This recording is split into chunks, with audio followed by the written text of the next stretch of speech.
Hey, what's up everybody, Destroyer here, and I just wanted to make a video on a game I'm going to be playing in the near future called Medieval Total War 2, but this is actually Third Age Total War, the Divide and Conquer mod. So what that is a Lord of the Rings mod for Medieval Total War 2, and I will be playing through this at some point, probably when I finish up Shadow of Mordor. Maybe I'll start it beforehand, I'm not sure. But I want to get your opinion on which faction I should play, because there are a crap ton of factions here. As you see, all these icons represent a faction of Lord of the Rings universe. So I'm going to be going through each one, and we'll take a look at what they got, their strengths, their weaknesses, and their special units. And you guys can leave a comment in the comment section below if you're one of these people who want to watch this playthrough and you have an opinion on which faction you'd like me to play. Leave it in the comments and I will I'll take a look, and I think whatever the most voted for or most popular faction I see, I will pick, and then we will play through as that one. So that'll be kind of fun. So let's see, let's start off with Gondor. King of Gondor. Obviously their strengths are smithing, versatile unit roster, excellent elite units, and a large starting domain. The weaknesses: expensive units, regional training restrictions, lacks garrisons on the front line, and starts surrounded by strong opponents. Being surrounded by strong opponents could be a problem. I'm not actually that great at Medieval Total War, if I'm honest, but it'll still be fun. It's a cool game. If you don't actually know what this game is, you should look it up. There's plenty of videos on YouTube, and you can see some stuff. The combat in it's really good. Meaning what I want, but it's a cool, like, strategy game as well. So, next team, we got Shadow of Mordor. Vast numbers, formidable trolls, Ulari generals, and many heavy fortresses. Their weaknesses: smithing, weak units, no castles, and potential enemies all around. And their special unit is a attack troll, Olag High. Alright, next is Principality of Dol Amroth. I'm not sure who they are exactly. I'm not sure where they are on the map. I wish it would glow where they were, because if you don't actually know where they are, you can't really tell by looking at it. You can with, like, Mordor, obviously, because everyone knows where Mordor is. Anyway, smithing. Strongest elite cavalry in Middle-earth. Excellent ground units and wide unit roster. Weaknesses: raids by corsairs, very expensive units, regional restrictions on many units, and a few expansions options saved by sea. Interesting. Strongest cavalry in game, huh? Alright. The Shadow of Mirkwood. So this is from Dol Guldur. Looks like Lord Khumul, Nazgul leader. Their strength is vast numbers, excellent elites, solid archers, and Ulari generals. I'm guessing Ulari are Nazgul. That would make sense. Weaknesses: smithing, so they have crappy smithing, weak starting position, weak units, no castles, and very strong neighbors. Their special unit is Khumul Mounted Shadow Guard. So they sound like they will be quite tough. If I'm honest, I would like to play a evil team, but if you guys would like to see a good team, I will by all means play a good team. I think evil would be cooler, at least. I think so. King of Rohan. Strength: large cavalry roster and the finest cavalry in Middle-earth. Smithing and weak ground units are their weaknesses. And Royal Guard, some sort of cavalry unit, is their special unit. Remnants of Agmar. So this is after the Witch King is destroyed or driven off or whatever happens to him. Let's see. Vast number, because their chieftain is a orc. Vast numbers, formidable elites, and trolls is their strengths. Weaknesses: smithing, lacks cavalry, no castles, and strong enemies nearby. And their special units are snow trolls. Those are pretty cool. Alright, carrying on. This may be a long video. I didn't realize. Yeah, there's a lot of teams to go through, but that's fine. Alright, Bri Land the Shire. Strengths: strong starting position, excellent economy, some good ambush units, and access to Dunedain. Weaknesses: smithing, virtually no heavy units, weak starting units, and a few mounted battalions. And the special unit is the Gatekeeper Crossbowmen.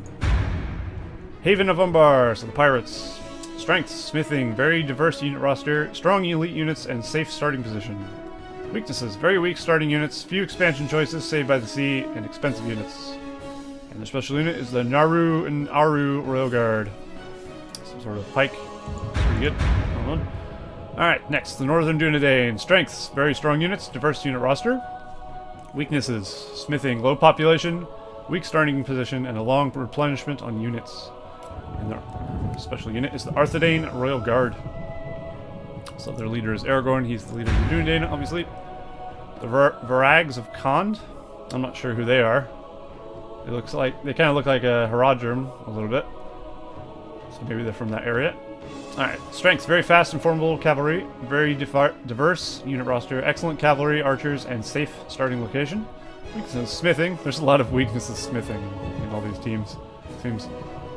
Isolated starting position and a few ground units. And Brotherhood of the Sword is their special unit. Looks pretty cool, looks like a double-handed, dual-wielding sword guys. Pretty neat. Kingdom of Dale. Strength, smithing, wide choice of skirmishers and archers, versatile unit roster. Weaknesses, few mounted battalions, very weak early units, and has a very strong opponent to face. And Dale Swordmasters is their special unit. Having a very strong opponent to face is probably not the best thing for me, personally, but, you know, if I have to do that, I will do it. The Vale of Anduin. Huntmaster Bjorn. I think that's the guy that turns into a bear or whatever from the Hobbit book. Strengths. Was it Hobbit? Maybe. I can't remember. Excellent ambushers, very strong defensive units, skin changers, and a good choice of ranged units.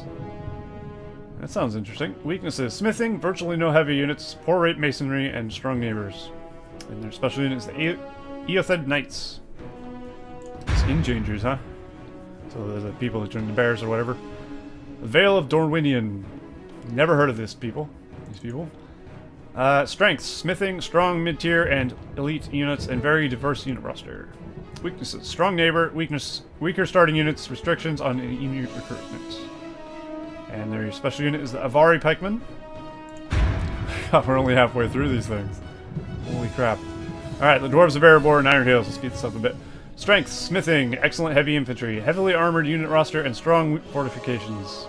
Weaknesses, few range choices, few cavalry choices, slow and expensive units, and their special unit is the Dragon Slayers of Ered Mithrin. Those look pretty neat. Next, the Dwarves of Eredluin. Strengths, smithing, excellent heavy infantry, heavily armored unit roster, safe starting location, and strong fortifications. Weaknesses, few range choices, few cavalry choices, and slow and expensive units. Golder Hamengard is their guys, their special unit. Dwarves of Khazad-dûm, led by High Lord Balin. Or Balin. It's Balin, isn't it? Strengths, smithing, excellent heavy infantry, heavily armored unit roster, and strong fortifications. Weaknesses, few ranged choices, few cavalry choices, slow and expensive units, and no starting settlement. Khazad-dûm Reclaimers is their special unit. Khazad-dûm is obviously Moria, if you know that. Grey Havens and Linden. I believe he's one of the only elves with a beard. So that's an interesting fact. Oops. Click off him. No, I didn't. Strengths. Excellent units all around. Excellent elites. Smithing and excellent archers. Weaknesses. Slow recruitment. Expensive units. And no castles. And their special unit is the Mithlon Nobles. The Realm of Eladris. Strengths. Excellent units all around. Excellent elites. Smithing and excellent archers. Weaknesses. Slow recruitment. Expensive units. And no castles. And their special thing is Smiths of Eregion. The Harem Tribes. Strengths, solid cavalry, Oliphants. Safe starting location and with a huge domain. Weaknesses, smithing, no advanced armor, and long travel times in their homeland. That doesn't sound ideal, honestly. But their special unit is the Mumakil, which, if you know me, you know I love the Mumakil. I don't know how good it is in this game. Realm of the Galadrim. Strengths, smithing, large choice of elite units, formidable range units, and strong units across the board. Weaknesses, slow recruitment, expensive units, and no castles. Our special units are Galadrim Archers.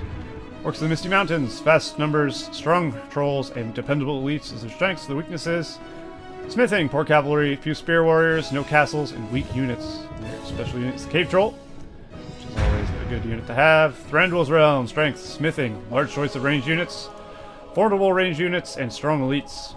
Weaknesses, slow recruitment, expensive units, and no castles. And Eldar Guard is their special unit. Looks like an axe-wielding elf of some kind. Dominion of Isengard. Strength, smithing, excellent elites, and a diverse unit roster. Weaknesses, poor cavalry, expensive units, weak starting location, no castles, and weak starting units. Trolls of the White Hand is their special units. And let's go. Clans of Edenwaith. Strengths, or is it Edenwaith? I'm not sure. Excellent javelin units, many skilled ambushers, and diverse unit roster. Smithing, poor masonry, virtually no heavy units, and enemies on all sides as their weaknesses. And they have the Forces of Haleth as their special unit. It sounds like the music at this game is like recorded with a fan blowing. It's so strange. I don't know if it's just me noticing that. Dunlendings, which are the Hillmen. Diverse unit roster, good mix of heavy infantry, and can field many units as their strengths. Weaknesses, smithing, weak early units, poor masonry, and strong neighbors on all sides as their weaknesses. And Eisenmach Axemen is their special unit. Last team, but no means least, is Easterlings of Rune. We all know what the Easterling looks like. They look badass. Strength, smithing, safe starting location, formidable heavy cavalry, and strong elite units. Weaknesses, small unit roster, and expensive units. And they have the Loki Enos Rim, which is a really strong looking cavalry unit. So yeah, that is all the teams. And I would like to know what you guys would like me to play. The people who actually will watch this. I'm sure not everyone will watch this playthrough, which is fine. But if you have any interest in this and you have an opinion on which team I should play, leave it in the comments below. And I can't say exactly when this will be happening, but it should be happening in the near future. So look forward to that, and I will see you guys next time.